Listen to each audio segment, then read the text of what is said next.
पद्महस्ताम् उद्यच्छतार्क सदृशीं परमासनस्थाम् वन्दे विदेह तनयां सखि विपरीताम् विहाय पीयूषरसं मुनीश्वरा ममाङ्घ्रिराजीवरसं पिबन्ति किम् इति स्वपादाम्बुजपानकौतुके सगोपबालः श्रियमातनयोतु मे व्रजे प्रसिद्धं नवनीतचौरम् गोपाङ्गनानां चतुकूलचौरम् अनेकजन्मार्जित पापचौरम् चौराग्रगण्यं शिरसा नमामि निरावलम्बस्य ममावलम्बम् विपाटिताशेष विपत्कदम्बम् मदीयपापाचलपातशम्बम् प्रवर्ततां वाचि सदैव बम्बम्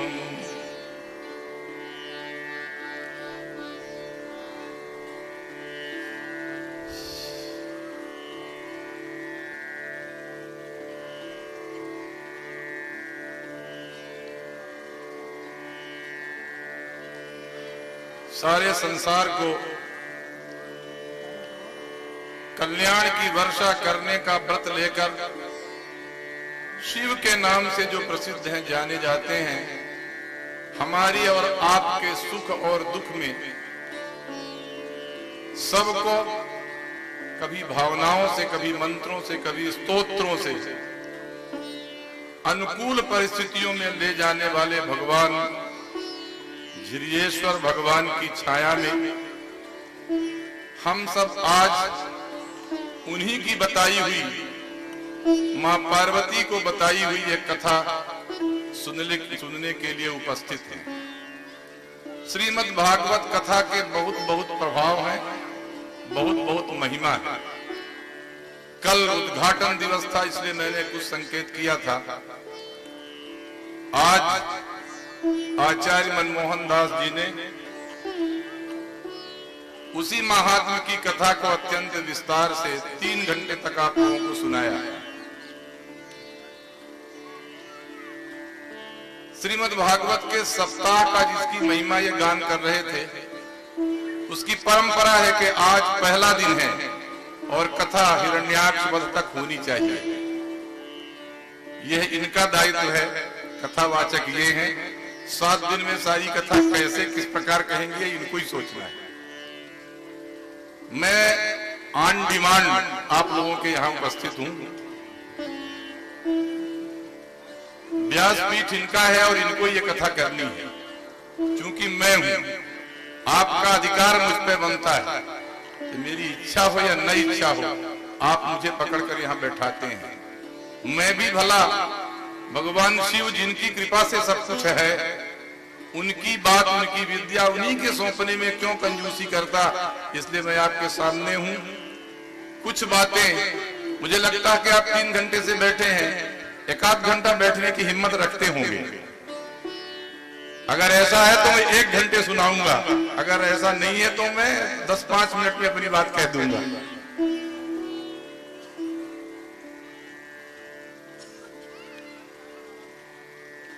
इसमें कुछ लोग ऐसे हैं जो घंटे 2 घंटे भी सुन सकते हैं, कुछ लोग ऐसे हैं कि 10-5 मिनट ही सुनना चाहते हैं। लगभग 44-45 अध्याय की कथा प्रतिदिन होती है। उधर पाठ होता है, इधर उस कथा में क्या बात है आपको बताया जाता है। कभी कोई व्यास का मतलब होता है विस्तार, समास का मतलब होता है संक्षेप। व्यासपीठ में कथा को विस्तार से बताया जाता है। छोटी सी छोटी बात अच्छी तरह समझ में आ जाए। बहुत बातें तो पंचम स्कंद की ऐसी हैं कि पढ़ना ही कठिन है। यह प्रथम स्कंद, ये जो 12 स्कंद की कथा है भगवान श्री कृष्ण की, उनका चरित्र है। जब प्रभासक क्षेत्र में भगवान श्री कृष्ण परम धाम की यात्रा के लिए बैठे थे,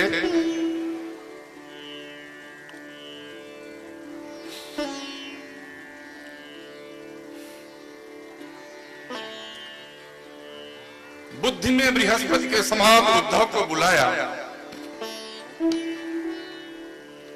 उनके साथ मैत्रेय जी थी। परम धाम गमन के समय भगवान श्री कृष्ण ने कहा कि भैया उद्धव, मैं दूसरे अवतार लेता हूं तो कभी क्षीर समुद्र में जाता हूं, कभी वैकुंठ में जाता हूं। इस बार के अवतार के बाद मैं कभी नहीं जाऊंगा। यह शिव महाराज के द्वारा, शिव के द्वारा जो पार्वती को सुनाया गया चरित्र, यह सूत के द्वारा शौनक को 88,000 ऋषियों को सुनाया हुआ जो चरित्र, यह मुमूर्षु मरने की प्रतीक्षा करने वाले परीक्षित, राजा परीक्षित, योगी परीक्षित को सुनाया जाने वाला चरित्र, मैं अपने आप को इसी भागवत रूपी समुद्र में समाहित कर दूंगा। तेनेयम भागवती, तेनेयम भागवती मूर्ति प्रत्यक्षा वर्तते कलौ। इसलिए यह भागवत की कथा नंदन भगवान श्री कृष्ण का साध्यंत विग्रह है। इसलिए कहा है कि इसका एक श्लोक, एक चरण, एक पद जो भी पढ़ लेता है भगवान उसके ऊपर प्रसन्न हो जाते हैं। कई बार लगता है कि ऊपर चंदन देने वाले वैष्णवों ने पक्षपात कर दिया, लेकिन मैं बताऊं कि बचपन में कल्याण पत्रिका में पढ़ता था। एक बार उसमें एक कथा आई, प्रायः उसमें सत्य कथाएं छपती हैं। किसी के घर में प्रेत बाधा था। उसको किसी ने बताया कि भागवत करो, और भागवत उसने बैठाया। पहले दिन रात में सपना आया कि तुमने हमको बैठने का स्थान नहीं दिया है। उसके लिए स्थान बनाया गया और कथा यह कहती थी कि 7 दिन में वो प्रेत बाधा समाप्त हो गई। आपके लिए मैं कहता हूं, मैंने किया है, कभी आपको भूत प्रेत की कोई बात हो, वैसे अधिकतर लोग नहीं मानते, कभी हो, श्रीमद् भागवत के श्लोकों को अगर आप पढ़ेंगे तो निश्चित 100% यह आजमाया हुआ हमारा उपयोग है, प्रयोग है कि वो भूत चला जाता है, वो प्रेत जो भी वो चला जाता है। ऐसी है श्रीमद् भागवत की कथा। इसके पहले स्कंद में 19 अध्याय हैं। एक मंगलाचरण का श्लोक उठाऊंगा तो 1 घंटा बीत जाएगा, इसलिए मैं कंजूसी पूर्वक कहना चाहता हूं।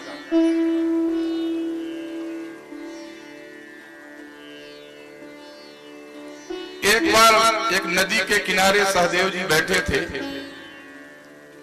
भाइयों ने पूछा कि उस पार क्यों नहीं जाते? कहा ज्योतिष कहती है कि इसमें अगर स्पर्श होगा तो कुष्ठ हो जाएगा। तो कहा ये लोग आर पार जाते हैं, इनको कुछ नहीं होता, तुमको कुष्ठ हो जाएगा। सहदेव जी ने उंगली अपनी डाली और वो सब सफेद हो गई। भगवान श्री कृष्ण से पूछा कि भैया ये क्या बात है? भगवान श्री कृष्ण ने बताया कि जो जानता है उसको पाप लगता है, अज्ञाने नैव दोषा स्यात्। कुछ लोग तो जानने के बाद भी करते हैं, वो पाप नहीं करते, अघ करते हैं। यह पाप पुण्य की कथा हमारे देश में बहुत चलती है। पा माने होता है वेद प्रतिपादित धर्म, पा शब्दात् त्रयी धर्म, अपमाने दूर कर देना। वेदों से प्रतिपादित जो धर्म है, जो उसको दूर कर दे वो पाप, और जो उसको करने को कहे वो पुण्य। हमसे योग नहीं होता, हमसे तपस्या नहीं होती, हमसे ये कुछ नहीं होता, तो हम क्या करते हैं, कोई सरल मार्ग ढूंढते हैं। और वो सरल मार्ग श्रीमद् भागवत है। अरे कोई बहुत पढ़ता है, बड़ा विद्वान होता है, लेकिन उससे भी उसको शांति नहीं मिलती। सब कुछ पढ़ना, शब्द जालम महारण्यम। विवेक चूड़ामणि में शंकराचार्य ने कहा कि जितना जानता है उतना व्यक्ति फंसा रहता है। आप सब जानते हैं, रामायण में ये प्रसंग है, मैं विस्तार नहीं करूंगा, मूल बात कहना है। आप जानते हैं कि नैमिषारण्य आप लोग गए होंगे तीर्थ यात्रा में।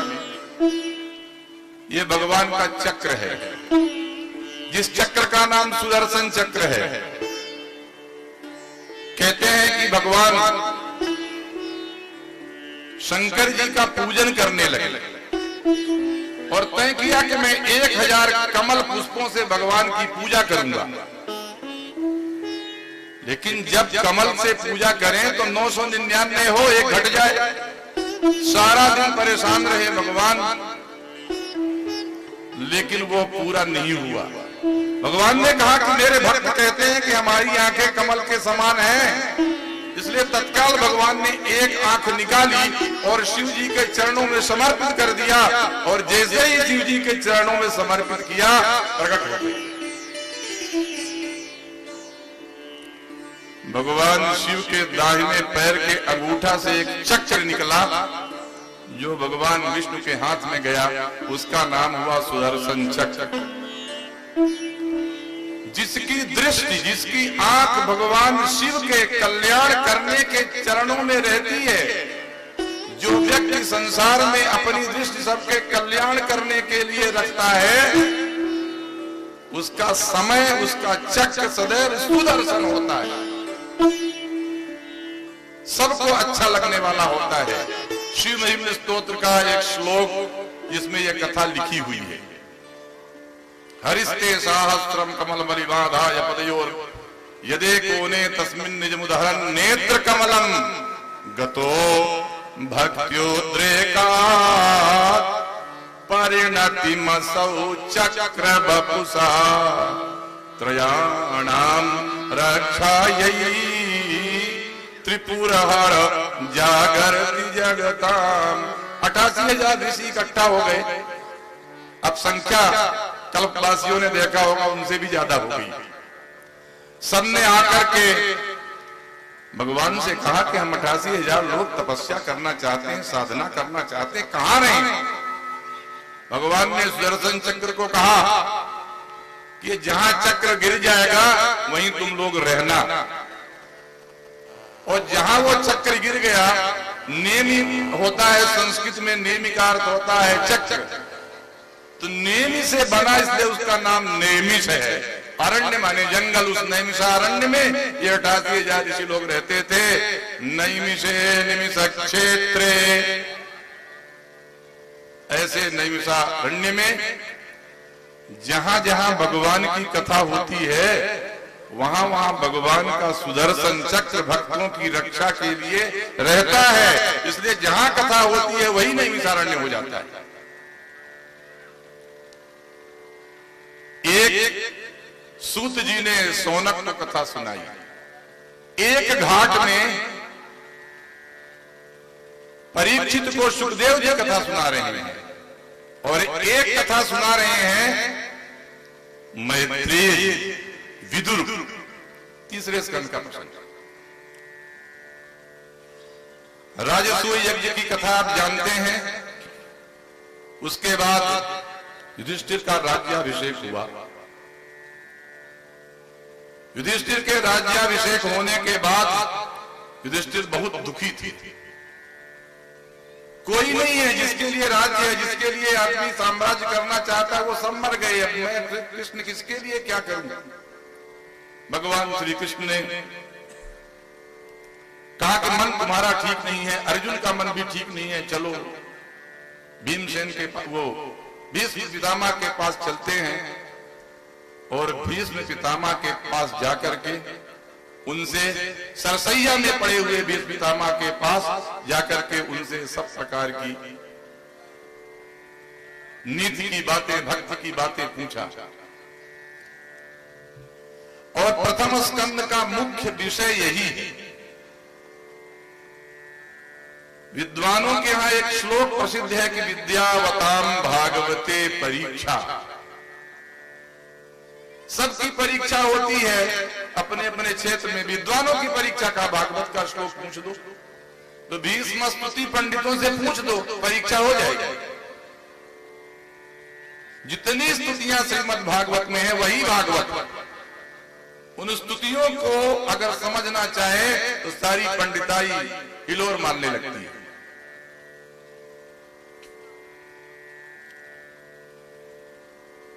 भीष्म पितामह ने प्रार्थना किया। 19वें अध्याय में लगभग 19 श्लोकों में ही प्रार्थना है।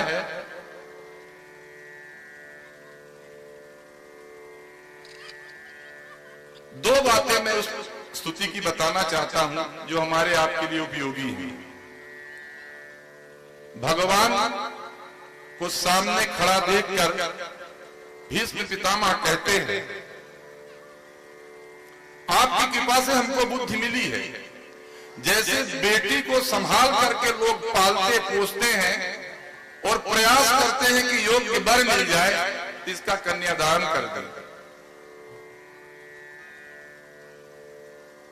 हे श्री कृष्ण, जो तुम्हारी कृपा से हमारी बुद्धि रूपी बेटी हमारे पास थी, उसको पाल पोस करके मैंने अन्याय से बचाया। मैं जा रहा हूं, इसका कन्यादान मैं तुमको करना चाहता हूं। सारी दुनिया के लोगों के मति में, बुद्धि में कौन होता है, कभी काम, कभी क्रोध, कभी लोभ, कभी मोह।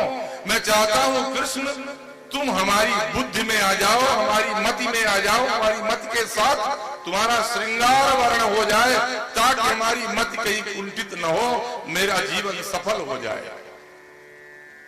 भीष्म पितामह की प्रार्थना हमको आपको सफल हो और हमारी आपकी बुद्धि में भगवान श्री कृष्ण आ जाए। हमारी आपकी बुद्धि रूपी सारथी जीवन के रथ को चलाने के लिए श्री कृष्ण आ जाए। इति मति रूप कल्पिता अभितृष्णा, ऐसा श्लोक है। एक बात और कहा, वो भी अद्भुत बात कही। त्रिभुवन कमनम, तीनों लोग को जो सुंदर लगते हैं, तीनों लोग में जो सर्वसुंदर हैं, ऐसे भगवान तमाल वर्णम तम परम परमात्मानम अलंकरोति इति तमाला। तमाल एक पेड़ है जो नीले रंग का होता है और उसके ढंग का रंग है, ऐसा सामान्य अर्थ है। तम माने सर्वनाम, जो न हम है न आप हैं, हमारे आप को छोड़ के जो है वही ईश्वर है। इसीलिए सब ने कहा है हम ब्रह्मास्मि, सो हम, वह मैं हूं। वह कौन? अन्य पुरुष। अन्य पुरुष कौन? ईश्वर, भगवान, ब्रह्म, श्री कृष्ण, श्री राम, जो भी नाम आप देना चाहते हैं। तो कहा कि आपका रंग तो ब्रह्म के समान है, इस रंग में कोई दूसरा रंग नहीं चढ़ता। भगवान का जो रंग है उस रंग में कोई दूसरे रंग नहीं चढ़ते, फीके लगते हैं। उसमें केवल माया का रंग चढ़ता है, वही पीतांबर भगवान की माया है। कहा कि जैसे स्वनिगम मपहाय, अपने शास्त्र का, अपने वेद को तोड़ दिया आपने। निगम माने वेद, निगम माने नियम। कहा कि कृष्ण, तुमने अपनी प्रतिज्ञा को मेरे लिए तोड़ दिया था। त्रिभुवन गौर बराम्बरम दधाने, पीले रंग के श्रेष्ठ जो उत्तरीय था, जिसका गिर गया है, सुदर्शन चक्र को लेकर के रथ चरण, रथ के पैर को, रथ के अंग को, चक्र को लेकर के जो हमारे ऊपर प्रहार करने के लिए आप चल पड़े थे, ऐसे भगवान जब तक मेरा प्राण है शरीर में तब तक आप खड़े रहो।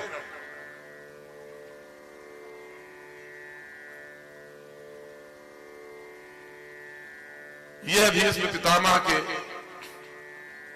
यदि क्षंतो ब्रह्मचर्यम चरंती उपनिषदों का जो सिद्धांत, जिसकी इच्छा करते हुए जिसके लिए ब्रह्मचर्य किया जाता है, जिसके लिए तपस्या की जाती है, सारे संसार के सत्कार्य सदाचार जिनको देखने के लिए किए जाते हैं वे मृत्यु के समान, मृत्यु के समय उनके सामने है। ऐसे भगवान को भीष्म पितामह ने अपनी बुद्धि से, अपनी भक्ति से खड़ा कर रखा और सोनता श्वास उपारमत, किसी की आंख निकलती है, किसी के नाक से, किसी के मुंह से, इन इंद्रियों से ही शरीर बाहर जाता है। भीष्म पितामह का प्राण बाहर नहीं गया। अंता श्वास उपारमत भागवतकार लिखते हैं।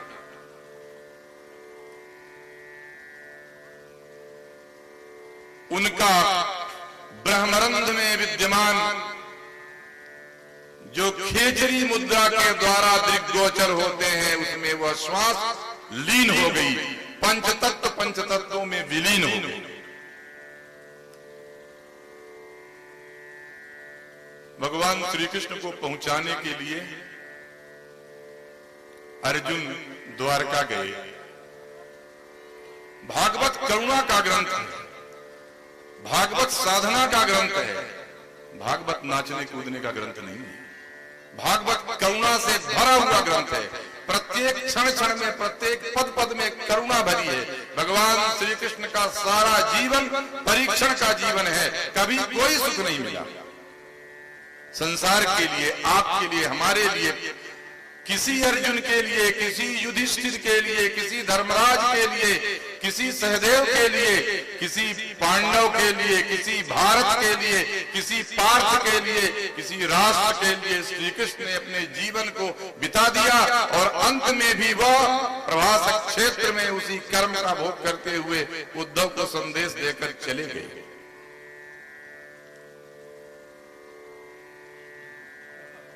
अर्जुन कुछ दिन वहां रुक गए।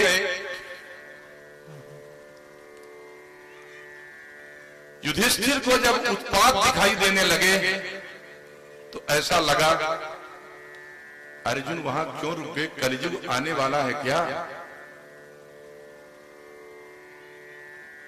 श्रृगालों की ध्वनि, कुत्तों के रोने की आवाज, ये जब दसों दिशाओं में फैल जाए तो कलिकाल का प्रभाव प्रारंभ हो जाता है, कदाचार का प्रभाव प्रारंभ हो जाता है। ये लक्षण जब दिखे संयुत आता, उत्पात जब होने लगे, युधिष्ठिर को लगा।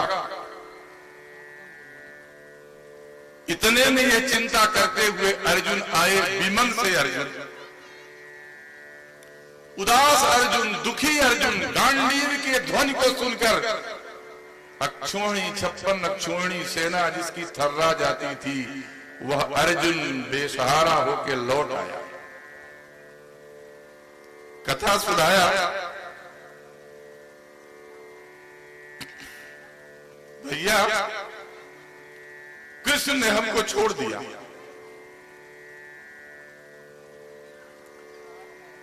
लौटने लगा तो कृष्ण ने कहा था अर्जुन इन गोपियों को छोड़ देना, मैं उनकी रक्षा नहीं कर सका।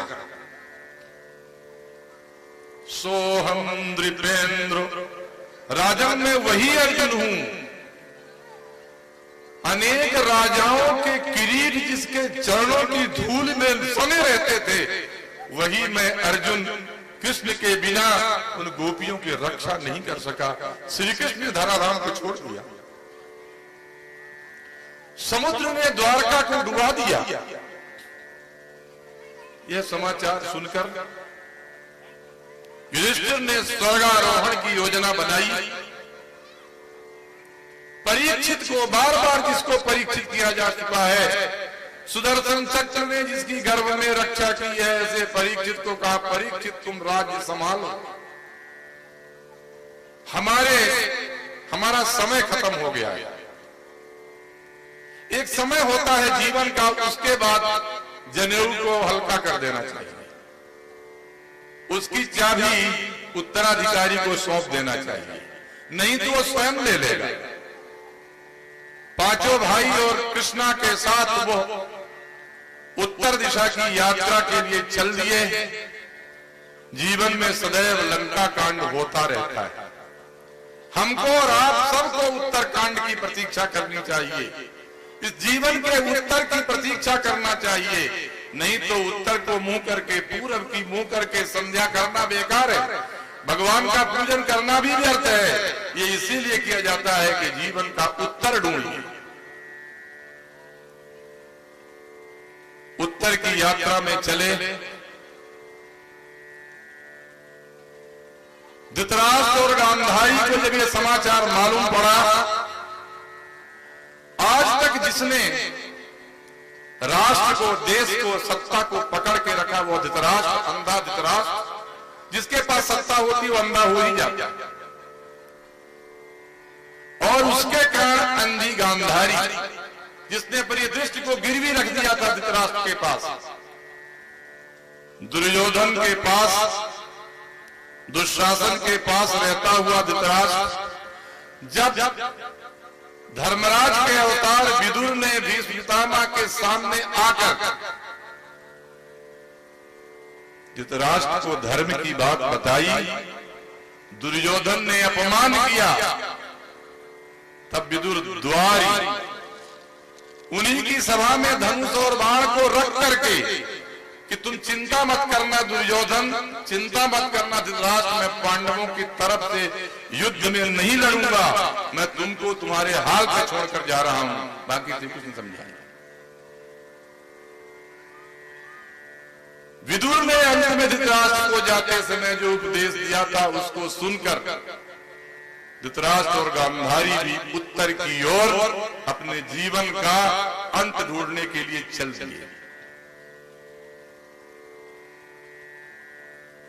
ये भागवत की कथा मानो संदेश देती है कि जीवन का प्रारंभ, जीवन का यौवन, जीवन की प्रौढ़ावस्था को तो जी लो, लेकिन जीवन की जो वृद्धावस्था है, जीवन की जो उत्तरावस्था है, उत्तर के लिए दे दो, उत्तर चिंतन के लिए दे दो, जो परिवार में रह के चिंतन नहीं हो सकता है। परितः सर्वतो भावेन वारयति परिवार, जो चारों तरफ से रोक लेता है, बांध लेता है, वही परिवार है। रोज अनुभव हम और आप करते हैं। धृतराष्ट्र और गांधारी भी चले गए। दादाजी के जाने के बाद परीक्षित बार बार अर्जुन का, श्री कृष्ण का चरित्र स्मरण करते थे। परीक्षित ने देखा कि एक मृगया को गए और देखा कि एक काला कलूटा व्यक्ति सिर पर मुकुट धारण किए हुए, दुबली पतली खड़ी हुई गाय और उसके पास खड़े हुए बैल, जिसके की केवल एक ही टांग थी, मार रहा। परीक्षित ने बुलाया और पूछा तुम कौन हो? उसने कहा मैं कलि हूं, मेरा राज्य है। कहा अभी तेरा राज्य नहीं है, अभी परीक्षित है धर्मचक्र के राजा।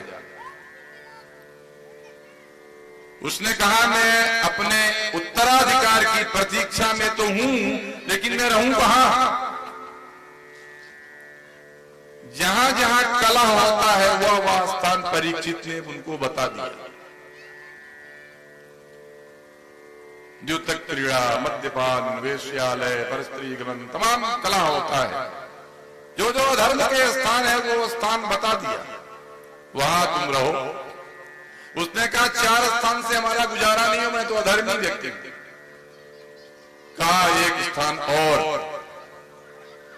जिसके लिए सीता हरण हुआ भारतवर्ष में, अखिल ब्रह्मांड नायक राघवेंद्र सरकार के सामने कोटि मनोज लजावन निहारे जिनके पास थे, और उनके साथ रहते हुए भी जिनकी दृष्टि सीता परम रुचिर मृग देखा। किशोरी जी की दृष्टि भगवान को छोड़कर सोने पे चली जाए, सोने की लंका भेज दिया, फिर क्या हुआ हम और आप सब जानते हैं। इस सोने के लिए न जाने कितनी अग्नि परीक्षाएं देनी पड़ती है, लेकिन हम देते हैं, सदैव अनुत्तीर्ण होते हैं, लेकिन परीक्षाएं देते रहते हैं। कहा यहां भी तुम रहना। परीक्षित को भी वो परीक्षा देनी पड़ी। कथा आप जानते हैं, मैं संकेत कर रहा हूं।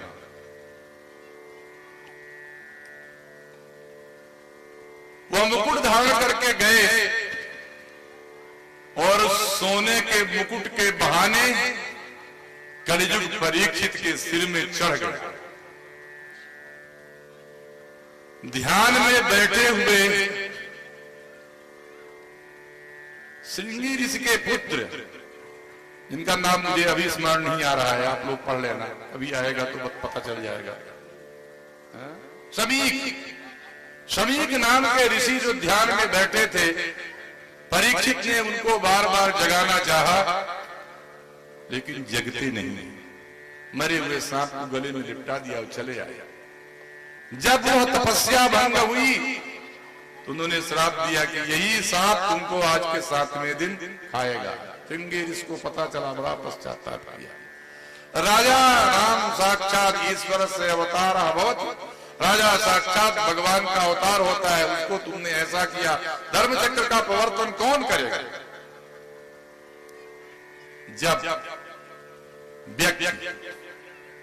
जब संसार का व्यक्ति हिरण्याक्ष बन जाता है, उसकी इंद्रिय में सोना आ जाता है, उसकी बुद्धि में लोभ चढ़ जाता है, तब वो ऋषि के आचरण को कदाचार में बदल देता है और संसार के ये छोटे मोटे सांप जो पर्यावरण के लिए बहुत आवश्यक हैं, उसके घातक बन जाते हैं। परमवीर मनुष्य को यह तक्षक मार डालता है।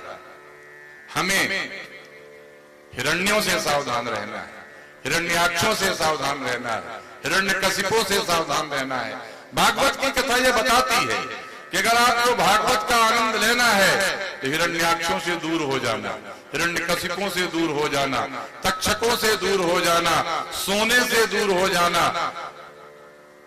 इस देश की वनस्पति चंदन के रूप में घिसकर ललाट में लगाने की हमारी आपकी परंपरा है। इस धरती का शिव किसी दूसरे से प्रसन्न नहीं होता। वनस्पति के रूप में बेल, जिसके पत्ते, जिसके गूदे, जिसके पंचांग जीवन को बढ़ाने वाले हैं, उसकी अगर घिस करके उसको चढ़ा दो तो शिव प्रसन्न होता है, क्योंकि सबको ये वनस्पति शिव देती है। हम और आप इस देश की मिट्टी को सिर से लगाते हैं, कहते हैं ये चंदन है। कोई ऊपर लगाता है, कोई तिरछा लगाता है, कोई बिंदु लगाता है, लेकिन चंदन में या तो देश की मिट्टी है या देश की वनस्पति है। इसी बहाने हम देश की मिट्टी को प्रणाम करते हैं, इस धरती माता को प्रणाम करते हैं, इस वनस्पति को प्रणाम करते हैं। ये वनस्पतियां राम की भी मित्र थी, सीता की भी मित्र थी। गोदावरी को प्रणाम करते समय, अपने हरण के समय सीता ने प्रार्थना की, वन के लताओं को प्रार्थना की, पेड़ों को प्रार्थना की, और पढ़िए वाल्मीकि रामायण, उन्हीं ने मदद की, उन्हीं ने बताया रावण इधर गया। श्री कृष्ण की बंसी जब बजी, कोई गोपिका खुश हुई होगी, लेकिन यमुना जी रुक गई, समय रुक गया, लताएं रुक गई, हवा रुक गई, सारी प्रकृति खड़ी हो जाती थी। किसके लिए? जो हमारा कल्याण करने का व्रत करता है, उसके लिए सारी प्रकृति समर्पित हो जाती है।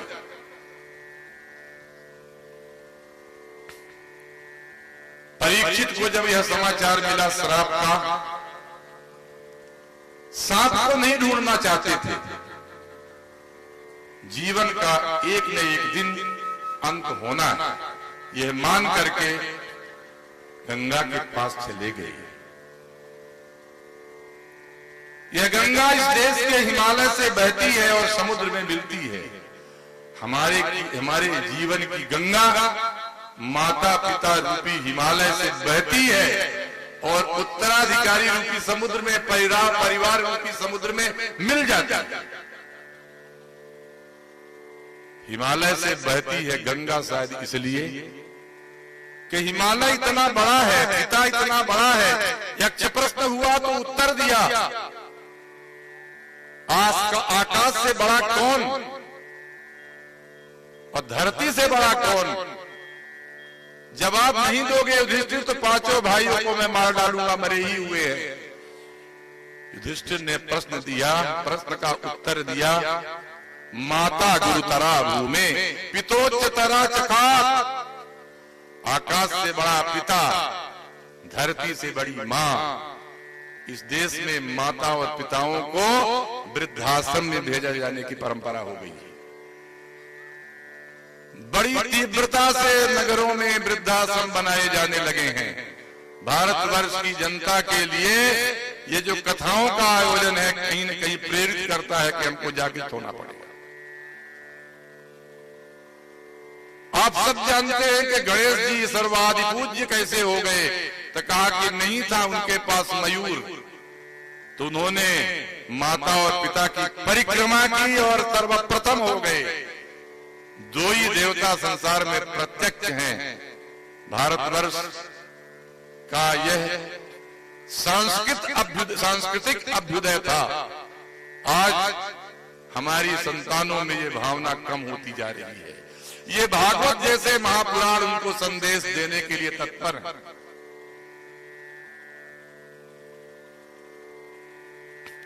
दूसरा अध्याय यहीं से प्रारंभ होता है, जहां से दूसरा स्कंद यहां से प्रारंभ होता है, और 10 अध्यायों में दूसरे स्कंद की कथा है, जिसमें गंगा के किनारे अन्न और जल छोड़ करके बैठे हुए परीक्षित को सारे ऋषि लोग वहां उपस्थित हुए, और भगवान की कृपा से, भगवान श्री कृष्ण की कृपा से, जिनके वंश में अर्जुन हुआ, जिनके वंश में इतने तपस्वी हुए, उनका किसी प्रकार से अकल्याण न हो, सदगति हो, इसलिए भगवान सुखदेव जी प्रकट हो गए। तत्र भवत भगवान व्यास सूनु। जब सुखदेव जी आए, ये भागवत एक दीपक है। भागवत का नाम दीपक है। दीपक अपने लिए जलता है, प्रकाश दूसरों को देता है। हमारा जीवन दीपक है। जब तक स्नेह रहता है, स्नेह माने तेल अर्थात जीवन, प्राणवायु, तब तक हम दीपक हैं। प्राणवायु गई तो हम, भागवतकार ने कहा, अध्यात्म दीप मतिथिति सताम तमोन्धम यस्वानुभावमखिल श्रुति सारमेकम अध्यात्म दीप मतिथितिर्सताम तमोन्धम संसारिणां करुणया पुराण गुह्यम तम व्यास सोनु मुपयामि गुरुम मुनीनाम। दूसरे स्कंद में जब वेद व्यास जी के पुत्र सुखदेव जी आए, तब उनको प्रणाम करते हुए कहा, परीक्षित जी ने कहा कि ये सुखदेव अध्यात्म दीप भागवत है। अध्यात्म दीपम अतिथितिर शताम तमोन्धम, ये संसार रूपी जो अंधकार है, अंधकार तो एक आपकी आंख में नहीं दिखता वो अंधकार, एक आंख है तो भी नहीं दिखता अंधकार, तो कहा तमोन्धम, एक तमस है, एक अंध है। किसके लिए? कहा संसारी नाम, संसार के लोगों के लिए। तो कैसे ये आया भागवत? करुणया, करुणा के द्वारा, संसारिणाम करुणया, करुणा पूर्वक इस बात को बता दिया। भगवान का नाम करुणा निधान है। भगवान श्रीकांतम करुणाकांतम श्रीनिधिम करुणानिधिम, करुणा निधिमन दीख विचारी। भगवान को करुणा सिंधु कहा गया है। क्यों? बिना करुणा भगवान आपके पास नहीं आते। बिना करुणा आपका परिवार नहीं चलता। बिना करुणा एक दूसरे की रक्षा नहीं करता। बिना करुणा पिता पुत्र परिवार में बच्चों की परख नहीं करते। बिना करुणा न परिवार चलता, बिना करुणा न समाज चलता। बिना महसूसने के, बिना दूसरे को महसूसने के संसार नहीं चलता, समाज नहीं चलता। ये करुणा से, भगवान की कृपा से पैदा हुआ ये ग्रंथ। करुणया क्या बताया? का पुराण गुह्यम, गोपनीय पुराण बताया। तो जिसको बताया तम व्यास सूनुम उपयामि गुरुम मुनीनाम। सुखदेव जी महाराज आए, सारे ऋषि आए और कथा प्रारंभ की। सबसे पहले सृष्टि की कथा प्रारंभ की, लेकिन सृष्टि में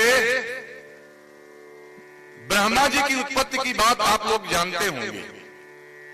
वैष्णव पुराणों में अलग कथा है, शैव पुराणों में अलग कथा है, लेकिन श्रीमद् भागवत तो परमहंसों की संहिता है। वैष्णवों की प्रथमम ये च वैष्णवा, जब कथा हुई तो सबसे पहली पंक्ति में वैष्णव लोग बैठते।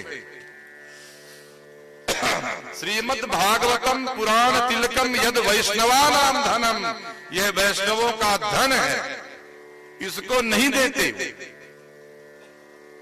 कहा जीवन के समुद्र में कोई नारायण सोते हैं, लेकिन ये नारायण किस पर सोते हैं? जो शेष बच जाता है उस पर नारायण रहते हैं, जो बच जाए उसी में नारायण रहते हैं। कहते हैं शेष में भगवान सोते हैं। जो सबके मरने के बाद शेष रह जाए वो शेष नारायण जीव, उनके ऊपर भगवान। हम सब जीव हैं, हमारे अंदर में नारायण शयन करते हैं। शरीर में सर्वाधिक भाग जल का है। आपो नारा इति प्रोक्ता, आप अर्थात जल, नार का मतलब जल, उसमें अयन माने घर, जिसका वो नारायण जो जल में शयन करे। हमारा जीवन, जल का नाम भी जीवन है, जीवन का अर्थ भी जल है। हमारे जीवन रूपी समुद्र में भगवान शयन करते हैं, मगर सोते ही रहते हैं। हमारी जीवन की जो शक्ति है उनके पैर दबाती है, जगाती नहीं। जगाने के लिए वेद स्तुति करनी पड़ती है, जगाने के लिए भगवान को स्तुति करनी पड़ती है। स्तुति के बाद भगवान जगते हैं। जितने दुनिया में मंत्र है उनमें सबसे पहले नमः लिखा है। नमस्कार की शुल्क दो तो भगवान जग जाएंगे। भगवान को जगाने के लिए नमस्कार करना पड़ता है। जिससे नमस्कार करो वो देखने लगता है, बोलने लगता है। कुछ ऐसे भी लोग हैं नमस्कार भी नहीं सुनते, उनका भगवान, उनका नारायण तो भी सोया रहता है। कहते हैं कि